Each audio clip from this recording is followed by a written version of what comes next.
बिस्मिल्लाहिर्रहमानिर्रहीम। This is Kalimullah, founder of टीके made school. तो मुझे काफ़ी स्टूडेंट्स के मैसेजेस आ रहे थे, ख़ास तौर पे 4th and 5th year students के ना, कि अब हमारे पास टाइम कम है, लाइक 1 साल रह गया, 2 साल रह गए या 1.5 साल रह गया हमारी डिग्री में, और देन उसके बाद हमने एनआरई वगैरह देना है या प्ले वगैरह देना है, तो हम प्रेप कैसे करें? पहले हमने कुछ नहीं पढ़ा या थोड़ा बहुत कुछ पढ़ा हुआ है, ठीक है? तो हमें जो है वो थोड़ा सा गाइड कर दें। तो आज ज़रा हम इस चीज़ को समझेंगे। इस चीज़ को समझने से पहले अच्छा मैं समझाऊंगा कैसे। मैं आप लोगों को हर एक टॉपिक लूँगा और वही टॉपिक मैं आप लोगों को डिफरेंट बुक से भी दिखाऊंगा, और देन उसी टॉपिक के रिलेटेड आप लोगों को यूएसएमएलई का, प्लेब का और एनआरई का एमसीक्यूज दिखाऊंगा, और देन मैं आप लोगों को उसके रिगार्डिंग गाइड करने की कोशिश करूंगा।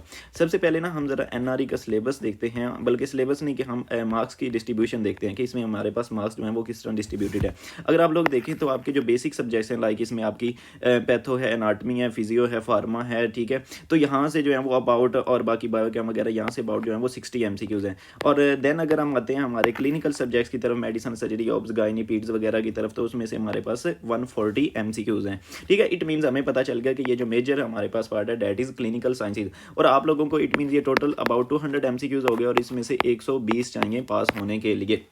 अब हम बात करते हैं कि प्रेप कैसे करनी है। प्रेप के लिए आपके पास टाइम कम है, तो मैं आप लोगों को ज़रा बेस्ट वे बताता हूँ। बेस्ट वे ये है, फॉर एग्जांपल आप लोगों ने कोई भी टॉपिक उठाना है। फॉर एग्जांपल मैं आप लोगों को कहता हूँ, आप लोग हाइड्रोनेफ्रोसिस का टॉपिक जो है वो उठाते हो, वो ही टॉपिक आपने पढ़ना है फर्स्ट एड यूएसएमएलई स्टेप 1 से। अब देखें, जब आप लोग फर्स्ट एड यूएसएमएलई स्टेप 1 से पढ़ोगे तो वहाँ से आपकी ना थोड़ी सी टॉपिक की बेसिक्स बन जाएगी। आपका जो फर्स्ट एड यूएसएमएलई स्टेप 1 लिखा हुआ है वो इस तरह लिखा हुआ है कि बंदे की थोड़ी सी बेस बन जाए कि यार डिजीज़ हो कैसे रही होती है, मीन्स की डिजीज़ की पैथोजेनेसिस काजेज पे ये जो है वो मेनली फोकस कर रहा है, ठीक है? तो ये आप देख सकते हैं, छोटा सा पार्ट है, यहाँ से आप लोग जो है वो इजीली पढ़ सकते हो। खुद तो आपको समझ नहीं लगेगी, जारी सी बात है, किसी का लेक्चर लेना पड़ेगा जो कि इसको जरा अच्छे से एक्सप्लेन कर दे, तो आपने इसको इस तरह करके पढ़ लेना है। देन आपने यही सेम वाला जो टॉपिक है वो आपने पढ़ना है जाके आप लोगों की जो डॉगर वाली बुक है, ठीक है? ये पाकिस्तान के राइटर हैं डॉगर की सिस्टेमिक सर्जरी से, ठीक है? वहां से आपको ये टॉपिक मिल जाएगा। अब फॉर एग्जाम्पल मैं आप लोगों को दिखाता हूँ कि उसने किस तरह लिखा है। आपकी बेस बन चुकी है हाइड्रोनेफ्रोसिस की from first aid USMLE step 1, ठीक है? उसके अंदर भी काजेज लिखे थी, इसके अंदर भी काजेज लिखे हैं। इट मीन्स कि ये वाला जो पार्ट है इधर अब आपका टाइम नहीं लगेगा, ठीक है? लेकिन इधर उधर आप लोगों को ज्यादातर क्लिनिकल फीचर्स नहीं मिलेंगे। क्लिनिकल फीचर्स आपको कौन दे रहा है? डॉगर दे रहा है, ठीक है? तो आपको डॉगर से जरा क्लिनिकल फीचर्स भी हो जाएंगे। देन मेन जो चीज आपको डॉगर के अंदर मिलेगी कि वो जो हाइड्रोनेफ्रोसिस जिसकी डायग्नोसिस उधर फर्स्ट एड यूएसएमएलई स्टेप 1 के ऊपर नहीं लिखी हुई थी, उसका डायग्नोसिस आप लोगों को ये बताएगा। कौन बताएगा? डॉगर बताएगा। देन उसकी जो ट्रीटमेंट जो कि उधर फर्स्ट एड यूएसएमएलई स्टेप 1 के ऊपर नहीं लिखी हुई, वो कौन बताएगा? वो आप लोगों को डॉगर बताएगा। इट मीन्स कि आपका टाइम बहुत बच गया, आपने हाइड्रोनेफ्रोसिस का अब हर चीज कर ली, तो इस तरह एक आपके इंटरेस्ट भी बन जाएगी और एक काइंड ऑफ के प्रॉपर अब हमने एवरीथिंग अबाउट हाइड्रोनेफ्रोसिस जो है वो हम कर चुके हैं। अब आपने क्या करना है कि सेम जो टॉपिक है हाइड्रोनेफ्रोसिस का, इसके आपने टॉपिक वाइज एमसीक्यूज निकाल लेने हैं। हमारे पास मेडिकोल ऐप है, एनआरई के लिए ये बता रहा हूं, हमारे पास ऐप है मेडिकोल। आपने वहां से जाके ये जो मेडिकोल ऐप है वहां से एमसीक्यूज इसके टॉपिक वाइज कर लेने, लाइक हाइड्रोनेफ्रोसिस की या एक्यूट किडनी इंजरी की, जो भी आप टॉपिक करते हैं कि उनके टॉपिक वाइज एमसीक्यूज आपने मेडिकोल से कर लेने हैं। चलें जी, मेरा इस तरह करके आपने जो सारा सिस्टम है वो कंप्लीट कर लिया। जब आपने सारा सिस्टम कंप्लीट कर लिया, देन हमारे पास एमसीक्यूज की एक बुक है एनआरई मेड इजी की, डॉक्टर हाफिज आतिफ की, काफी अच्छी लिखी हुई है,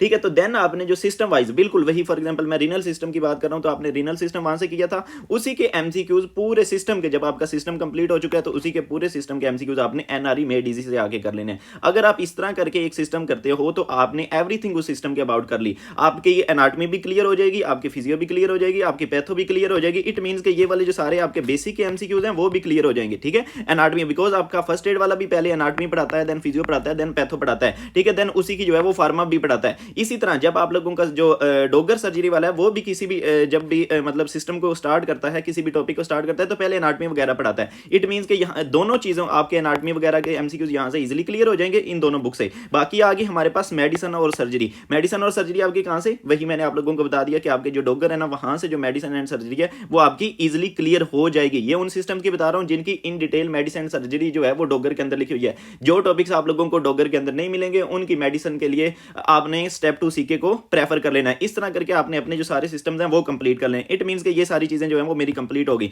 लेकिन अब बच क्या गया? अब मेरे पास जो है वो मेरी जनरल सर्जरी बच गई, ठीक है? जनरल सर्जरी मेजर पार्ट आ गया। तो देन आपने सारी की सारी जो है वो जनरल सर्जरी कहां से करनी है? ये भी आपने वहीं से, आपकी जो डॉगर वाली बुक है, डॉगर की जनरल सर्जरी की बुक है, वहां से आपने ये जनरल सर्जरी कर लेनी है, और इसी के एमसीक्यूज आपने जो है वो फॉर एग्जांपल मेडिकल से भी कर सकते हैं और साथ में जो है वो एनआरई मेड इजी वाली जो बुक है वहां से भी आपने एमसीक्यूज कर लेने हैं। इट मींस कि मेरे कौन से पार्ट्स क्लियर हो चुके हैं, ये वाले जो सारे ऊपर ऊपर तक पार्ट्स हैं ये सारे जो हैं वो क्लियर हो चुके हैं, ये सारे एमसीक्यूज। उसके बाद मेडिसिन एंड सर्जरी जो है वो काफी हद तक क्लियर हो चुकी है। अब मेरे पास क्या रह गया है, अब मेरे पास रह गया पीड्स। पीड में से 14 एमसीक्यूज हैं, ऑब्स एंड गायनी रह गया, इसमें से भी 14 एमसीक्यूज हैं, अबाउट, ठीक है, ये नीचे लिखा हुआ होगा, ठीक है। तो इनमें से अबाउट जो है 14 एमसीक्यूज हैं। तो इन दोनों के लिए आपने प्रेफर करना है आपकी जो यूएसएमएल स्टेप 2 सीके की बुक है, वहां से आपने ये कर लेने हैं। इट मींस कि अब आपका ये वाला जो मेजर पोर्शन है ये भी क्लियर हो गया। अब हमारे पास बच क्या गया, अब हमारे पास कुछ माइनर सब्जेक्ट्स बच गए। माइनर क्या बच गया, आपकी मेडिसिन का पार्ट है माइक्रो, ठीक है। तो देन आपने माइक्रो जो है वो स्टेप फर्स्ट एड यूएसएमएल स्टेप 1 से कर लेनी है, ठीक है। बाकी एमसीक्यूज के सोर्सेज मैंने आप लोगों को बता दिए कि वहीं से आपने जो एमसीक्यूज हैं वो करनी है। देन उसी के बाद आप लोगों ने बायोकेम भी वहां से कर लेनी है, इम्यूनो भी। इनको ये वाले जो पार्ट्स है ना, इनको ज्यादा डिटेल के अंदर नहीं करने की जरूरत। अगर आपने ये जो ऊपर वाले पार्ट्स जो मैंने आप लोगों को बता दिए इन डिटेल किए हुए हैं तो आपको ये वाले जो चीजें हैं इनको ज्यादा इन डिटेल करने की नहीं जरूरत। बस जो है इसको एक दफा आपने अच्छे से पढ़ लेना है थोड़ा सा, और बाकी जो है वो इनकी एमसीक्यूज प्रैक्टिस आपने कर लेनी है, ठीक है। तो अगर आप इस तरह करके प्रोसीड करोगे इट मींस कि अब आप लोगों के कौन से पार्ट्स जो हैं वो क्लियर हो गए। ये नीचे जो आप लोगों के मतलब क्या कहते हैं माइक्रो थी, इम्यूनो थी, ठीक है, जो कि इसका पार्ट है, आप लोगों की मेडिसिन का पार्ट है, तो वो सारे भी जो हैं वो इजीली क्लियर हो जाएंगे। बाकी आई है, उसके बाद ईएनटी वगैरह, ये जस्ट जो एनआरई वाले टॉपिक्स है ना, ये most of the first aid यूएसएमएल step 1 के ऊपर ही लिखी हुई है। बाकी जो एक्स्ट्रा वो मेरे नोट्स पढ़े हैं आई के ना, कि जो एक्स्ट्रा टॉपिक्स हैं उनके मेरे नोट्स पढ़े हैं, वो आपने पढ़ लेने हैं तो वो इजीली क्लियर हो जाएंगे। या किसी के भी आपको नोट्स अच्छे लगते हैं तो वो आपने जो है वो कर लेने हैं, ठीक है। तो इस तरह करके इंशाल्लाह आप लोगों की बड़े अच्छे से प्रेप हो जाएगी। अब फॉर एग्जांपल मैं अपने जो पॉइंट है उसको जरा प्रूव करना चाहूंगा, ठीक है। फॉर एग्जांपल आप लोग देखें कि आप लोगों ने पढ़ना था एनआरई के लिहाज से, तो बिल्कुल ये देखें ये वाला जो टॉपिक है ना, ये वही आपका हाइड्रोनेफ्रोसिस वाले जो टॉपिक है वहां से एमसीक्यूज आया हुआ है। तो आपका एनआरई वाले जो है वो बड़ा इजी करके एमसीक्यूज को पूछता है। आप देख सकते हैं 2-3 लाइनों का क्वेश्चन है और देन इधर से आपका इजीली डायग्नोसिस बन जाता होता है। अब आ जाते हैं कि फॉर एग्जांपल मैंने प्लैब करना है, तो अगर आपने प्लैब करना है तो आपने जो एमसीक्यूज करने हैं वो एनआरई वाले भी करोगे, बिकॉज मोस्टली स्टूडेंट्स पहले क्या करते हैं एनआरई करते हैं, देन फॉर एग्जांपल पाकिस्तान में जाके जरा अच्छा सीन नहीं बनता तो वो प्लैब कर लेते होते हैं। तो फॉर एग्जांपल अगर आपने प्लैब करना है तो अगर आपने इस तरह पढ़ा होगा तो देन जस्ट आपको जो करना पड़ेगा, आपकी बेसिक्स अच्छी बनी हुई है, देन आपको जस्ट जाके जो है वो प्लैब के एमसीक्यूज करने पड़ेंगे, प्लैबेबल होता है, ठीक है। तो अगर आप लोग प्लैब के एमसीक्यूज देखें ना, तो प्लैब के एमसीक्यूज टॉपिक तो वही सेम रहेगा ना, डिजीजेस तो सेम रहेंगी, कोई भी एग्जाम है, जस्ट उसका जरा एमसीक्यूज पूछने का जो तरीका है वो डिफरेंट हो जाएगा, ठीक है। ये देखें इसने भी हिस्टेक्टमी के बाद जो है वो यूरेटर को इंजर करवाया और उस बारे में पूछ रहा है। आपका एनआरई वाला भी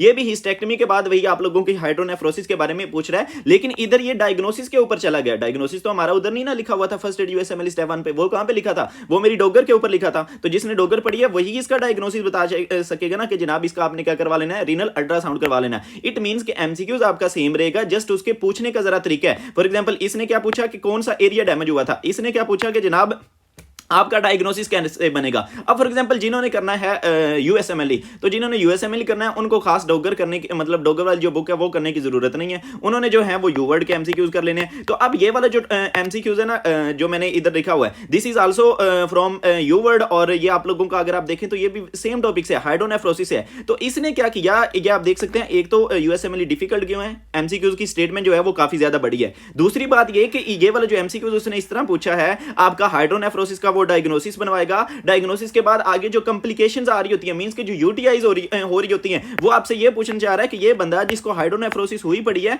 उसके अंदर क्या प्रॉब्लम होने के जो चांसेस हैं वो ज्यादा हैं, तो उसके अंदर यूरिनरी ट्रैक्ट का इंफेक्शन होने के चांसेस ज्यादा हैं, ठीक है। तो ये सिर्फ वो बता सकेगा ना जिसने जरा अच्छे से पढ़ा हुआ है, जिसने तो इस तरह करके आप लोगों का इट मींस आपको पता चल गया टॉपिक तो सही सेम रहेगा, आप लोगों की डिजीजेस भी सेम रहेंगी, लेकिन यह है कि जस्ट एमसीक्यूज पूछने का जो तरीका है वो थोड़ा सा डिफरेंट हो जाता है। तो अगर आपने इन बुक्स को अच्छे से किया हुआ है तो इंशाल्लाह आप लोगों का जो कोई भी एग्जाम है वो नहीं रहेगा। आपने ये फॉर एग्जांपल कोई भी इस तरह करके टॉपिक आपने करना है, देन आपने इसको इंप्लीमेंट करना है, तो देन आपने इसकी इफेक्टिवनेस जो है वो देख लेनी है। अब इससे ये होगा कि आप लोगों का जो अगर आप इस तरीके से चलोगे तो आपका जो टाइम है वो काफी बच सकेगा। अब आ जाता है कि आपने लेक्चर्स कौन से प्रेफर करने हैं। लेक्चर्स आपने वो प्रेफर करने हैं, सारे जो भी पढ़ा रहे हैं ऑल टीचर्स आर गुड, लेकिन आपको जिसकी जरा अच्छे से समझ लगती है जस्ट आपने वो वाले जो लेक्चर्स हैं वो प्रेफर कर लेने हैं। और अगर कोई टीचर आप लोगों को बुक के साथ साथ एमसीक्यूज भी बताता है ना कि यहां से एमसीक्यूज आता होता है, या फॉर एग्जांपल इस तरह का एमसीक्यूज आता है, अगर उसके रिलेटेड वो एक्स्ट्रा इंफॉर्मेशन दे रहा है, then that is also better, because जब आप लोग एमसीक्यूज कर रहे होगे तो उसमें थोड़ी सी आप लोगों को जो है वो आसानी हो जाएगी, ठीक है। तो इसके लिए मेरे भी दूसरा लेक्चर्स हैं डीके मेड स्कूल के लेक्चर्स, वो आप लोगों को यूट्यूब पे भी मिल जाएंगे। आपने कुछ टॉपिक्स जो है वो वहां से करने हैं, कुछ दूसरे टीचर से करने हैं, ठीक है। जो आप लोगों को जरा अच्छा लग रहा हो, जो आप लोगों को जरा एमसीक्यूज प्रैक्टिस के अंदर हेल्प कर रहा हो, आपने वो प्रेफर कर लेना है, और इस तरह करके आप लोगों की जो इजीली है वो तैयारी हो जाएगी। बाकी ये छोटे मोटे माइनर सब्जेक्ट्स रह जाते हैं, ये जस्ट इसके जो टॉपिक्स है ना एनआरई के सिलेबस के अंदर, जस्ट आपने वो कर लेने हैं तो इजीली जो जो है वो आप लोगों का एग्जाम इंशाल्लाह क्लियर हो जाएगा। ठीक है जी, तो ये थी हमारी शॉर्ट सी video about how to prepare for NRE and PLAB in a easy and effective way.